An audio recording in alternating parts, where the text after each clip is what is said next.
La montaña mágica de Thomas Mann. Segundo capítulo. Sobre la pila bautismal y sobre los dos aspectos de la muerte. Hans Castorp no conservaba más que recuerdos lejanos de su casa paterna propiamente dicha, ya que apenas había conocido a su padre y a su madre. Murieron durante el breve intervalo que había separado su quinto y séptimo año. Primero falleció su madre de un modo absolutamente inesperado en la víspera de un parto, a causa de una obstrucción de los vasos consecuencias de una inflamación en las venas, de una embolia, como decía el doctor.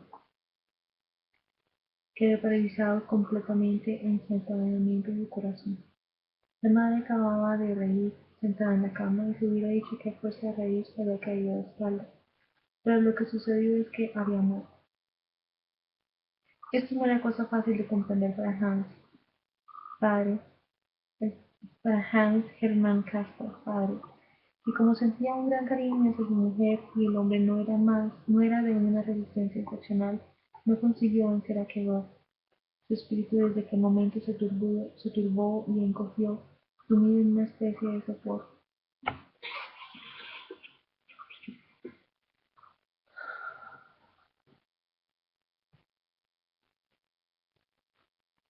Cometió en sus negocios equivocaciones que cargaron pérdidas sensibles a la casa Castorp e hijo.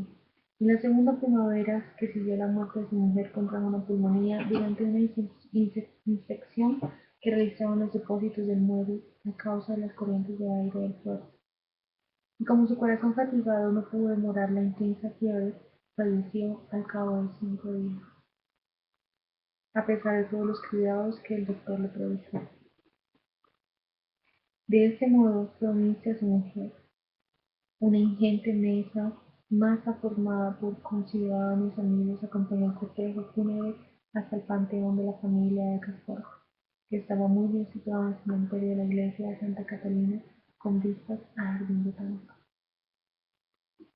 Su padre, el senador, murió también al poco tiempo, víctima igualmente de una pulmonía. Pero después de largos tormentos y luchas, pues a diferencia de su hijo, Hans Lorenz Castorp era de una naturaleza difícil de batir y profundamente arraigada a la vida. Y en este breve periodo hasta la muerte de Hans Lorenz Castorp, el huérfano vivió escasamente un año y medio en la casa de la abuela. Era un hotel de la Explanada, construido a principios del siglo pasado, en un solar angosto, según el gusto del clasicismo nórdico, pintarrejado de un color claro, con un portalón encuadrado por columnas truncadas. Constaba de un entresuelo, para llegar al cual era preciso subir 5 escalones, y 2 pisos superiores cuyas ventanas descendían hasta el suelo y estaban defendidas por rejas de hierro fundido. No había allí más que salas de recibo, comprendiendo el comedor claro, decorado con estuco, cuyas 3 ventanas veladas con cortinas de rojo morado miraban al pequeño jardín situado detrás de la casa, y donde durante esos 18 meses el abuelo y el nieto comían todos los días a las 4. Le servían el viejo filete y una corbata de artista, filete, Le servían el viejo fiete, que llevaba 3 aretes en la oreja, botones de plata en su casaca y una corbata de batista igual a la que usaba el dueño de la casa, en cuyas lazadas hundía su barbilla afeitada. El abuelo le tuteaba, hablándole en dialecto para no bromear, pues no tenía ficción alguna de humor, sino con toda sencillez y porque era su costumbre con la gente del pueblo, obreros de entrepuertos, actores, cocheros y criados. Hans Castorp le oía con gusto, y con no menos gusto escuchaba las contestaciones del fiete, también en dialecto, cuando éste se inclinaba para servir a su señor y para hablarle junto a la oreja derecha, por la cual el senador oía mucho mejor que por la izquierda.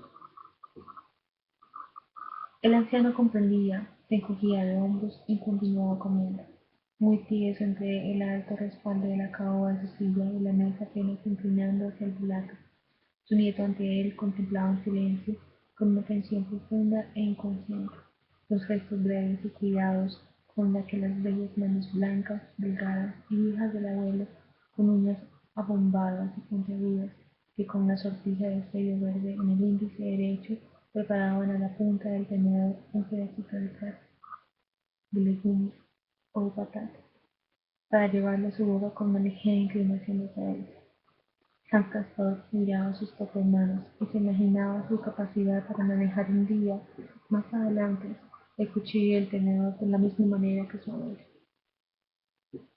También tenía otra cuestión por resolver, y, y era esta la de saber si conseguiría llegar a envolver su barbilla con una corbata análoga a la que llenaba la ancha abertura del extraño cuello cuyas largas puntas rozaban las mejillas del abuelo, pues para llegar a esto era preciso tener edad como él. Y nadie, a excepción suya y del viejo Pietro, llevaba ni de cerca ni de lejos tales cuellos ni tales corbatas. Era lástima, pues el pequeño Hans gozaba extraordinariamente contemplando la barbilla del abuelo, apoyada sobre el dedo nudo de una blancura inmaculada. Pasado ya tiempo, cuando tuvo más edad, gustaba todavía recordar de eso y lo aprobaba desde el fondo de su mismo ser. Cuando había terminado de comer y enrollado sus servilletas en los cerros de la plata, una tarea de Hans realizaba entonces con bastante dificultad porque las servilletas eran grandes como manteles, y el senador se levantaba de su silla y se retiraba siete con un paso lánguido que marchaba a su y con un paso lánguido se marchaba a su gabinete para ir a buscar un cigarro, algunas veces sin que le siguiera. Okay. Este gabinete debía su existencia al hecho de que el comedor ocupaba toda la anchura de la casa y tenía 3 ventanas, de manera que no había quedado espacio suficiente para 3 salas como es lo corriente en las casas de este tipo, sino solamente para 2 salones, uno de los cuales fue perpendicular al comedor y que no tenía más que una sola ventana que miraba a la calle, hubiese sido una amplitud desproporcionada. Por eso se había construido un tabiquete en una cuarta parte de su longitud, y así quedó formado este gabinete estrecho, que recibía la luz de lo alto, medio oscuro, amueblado, solamente con algunos objetos: una estantería en la que se hallaba una caja de cigarros del senador, una mesa de juego con cajón contenía objetos tentadores como naipes, dados, tabletas de dientes móviles para marcar los puntos, una pizarrita con trocitos de yeso, boquillas de cartón y otras cosas. Y finalmente, en el ángulo había una vitrina rococó de palo santo, detrás de cuyos vidrios pendía una cortinilla de seda amarilla.